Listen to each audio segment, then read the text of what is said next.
Welcome back to Is It Wrong to Trip Up Girls in a Dungeon?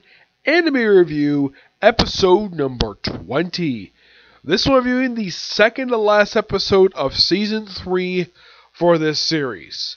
Episode 36 is called Ultimate Soul.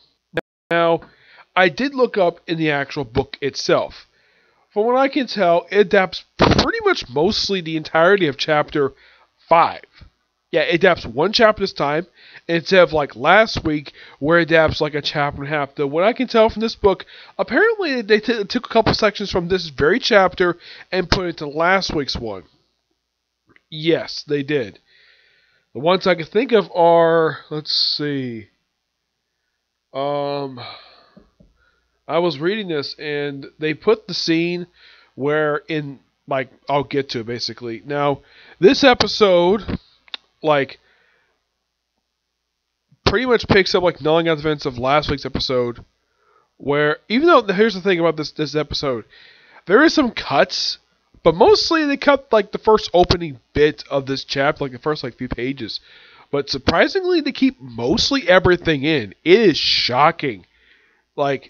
After they had a couple episodes where they cut a lot of stuff out, not the case this episode. No, probably because they're getting really, really close. How much the book is left to adapt. I mean, based upon what I see here, I'd say about this much of the book. I wouldn't be surprised, though, if this portion of the book is actually adapted for the very next week's episode. Mostly puts a lot of characters running around, and of course, Ain's catching up with Belle a couple times. Well, now Belle basically first gets up with Hisumi, and he carries her off, and then of course they run into Betty, who's from the Loki Familiar. Now, they mention in the book that he basically dissipated orders. In the anime, there's no mention of that. Yeah, there's a lot of internal dialogue, inner thoughts in Belle's head. You don't get a chance to hear stuff like that. It's some minor plot points, minor things here and there. And then he starts, Hisumi basically, she distracts him long enough for Belle to take Winnie away, because he meets up with Winnie.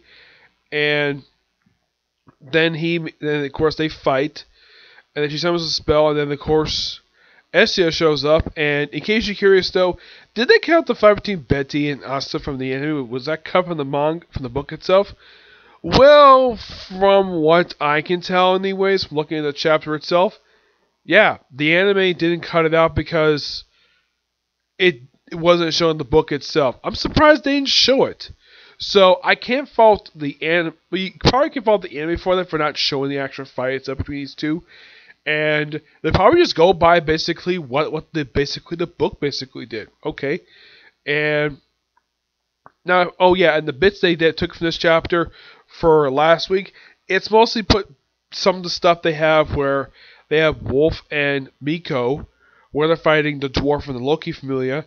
Yeah, that's taken from little bits from this chapter they put in last week's episode. This one, they actually wrap up the fight with him, though thanks to basically help from one of the people from the Decisive Familia, Tabaki. That's really her name, Tabaki. Helps out Wolf, and pretty much they kind of really beat him, but he's still alive.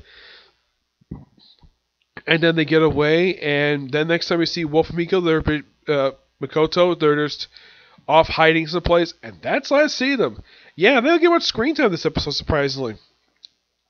Hestia, of course, is by herself, which I'm like, why isn't anybody protecting Hestia? Yeah, gotta make me think of it, yes. Though there is a small callback to, I believe it was the first season of the show. Yeah, there's a callback where there was an area that Belle and Winnie go to. First they run into Ainz at this bridge area, and they kind of briefly find them. Belle basically is able to launch a distraction by using his firebolt on the bridge above them, the archway, which doesn't land on Ainz. Ainz, from what I can tell anyways, does notice that Belle purposely did not have those things land on her. It was just basically meant as a distraction. Normally, she probably thinks she probably used the firebolt to basically have these beams kill her. But I think because he's got a lot of respect for Ainz, that Of course, she does bring up something that what happened a couple episodes back, where he mentions about monsters having intelligence, and he was wondering about that the whole time. And then she brings up here, they get away, though they just happen to be, just by sheer coincidence, happen to run into the very area that Belle and Hestia ran into in season 1. Yes, just by sheer coincidence. They even go to the same door that Belle put Hestia in order to protect her. I believe it was actually that was during season 2. So yeah, it's like a few episodes in the season they have a callback to season 2, which kudos for the anime for doing that. And Belle puts Winnie in there in the secret passage. The apparently will take longer to with Phelps. And then, of course, you have Ainz and Belle fight, which I appreciate, though, the anime did a fantastic job with this fight. It's very well paced. If you think it's basically like a lot of stuff they show this episode between the fight between Belle and Ainz in the scene, yeah, it's completely unaltered, which thank you, JC staff, for not ruining the scene. It's so well handled. The pacing is fantastic. It's probably by far, in a way, the high watermark of this episode is, like, the high point is them two fighting, and then, of course, Winnie comes in. Now, when Winnie comes in to stop Ainz from attacking Belle, it's a bit anime original here, where she's going to come completely unthinkable. Like, because she points out our claws or wings and a jewel, or maybe a monster. So Winnie does something completely unexpected. She basically breaks off her own fingernails, and then she proceeds to rip off her own wing. And Belle is like, "Don't do this." And of course, Ainz is shocked to see this. And she also tells Winnie to stop speaking because she thinks that monsters basically shouldn't speak. But then, of course, thanks to Belle basically looking after, even she could tell that Winnie is not a terrible person. She gives Belle an elixir, which they don't say it's an elixir, but that's pretty much what it is. And then, of course, Belle carries her away, and of course, Ainz now before the scene, there is an actual change. Yes, there's an actual change from the book. Now, this scene is from the book. Before Wendy ran with Belle, she runs into a little girl who is afraid of her, and then there was some debris about to hit her, and Winnie saves her. And Tanya, from the Lucky Familia, she of course sees this. The other adventurers think that she attacked the girl, but it's like, I'll handle this. And of course, the little girl does get away, and of course, Tanya basically stops herself from killing Winnie because, it's probably not what the Argonaut basically would do. She's talking about Belle. The fact that she couldn't do it because she's that much of an idiot. And of course, Winnie gets away. Then her sister shows up. Now, I should point out, though, most of the dialogue for this particular little bit was actually cut. Like there was actually a little bit more conversation here between Tanya and her sister, which the anime decided to cut it, which I kind of get the reason why, because they probably cut most of the dialogue from this particular moment, probably for time constraints. That's probably my guess anyways. But I had to bring up because here's the thing, in the book, Winnie saved a little boy. In the actual anime, also the little boy reunites with his family. In the anime, she saves a little girl. Yes, saves a little girl, and then she gets away off screen. Which, I kind of get the reason why that they changed to a girl, because, Belle has a thing for saving women. So, why not have Winnie kind of did the same thing, saving a little girl? I mean, there's nothing wrong with what she did. No, she didn't harm the girl, just basically protect her from debris. Oh yeah, then of course, Phelps basically just wandered into the cave, and then of course, it's also revealed that Lily found some of the other Xenos who were separated, and they have the key to Kronos, the secret dungeon. So they put them, and then they go off to the area, and then we see Phelps with the rest of the Xenos, but apparently reach a dead end. Like, wait, there should be a gate here, and it turns out that nope, there's no gate here. The reason being, and of course, this is revealed by Hestia. They kind of show this is a little bit from the opening bits. There's like a little bit where you see Hestia basically where the notebook got soaked, but it got basically dried too quickly. Yeah, that's actually from the opening page of chapter 6. They put that here for some reason.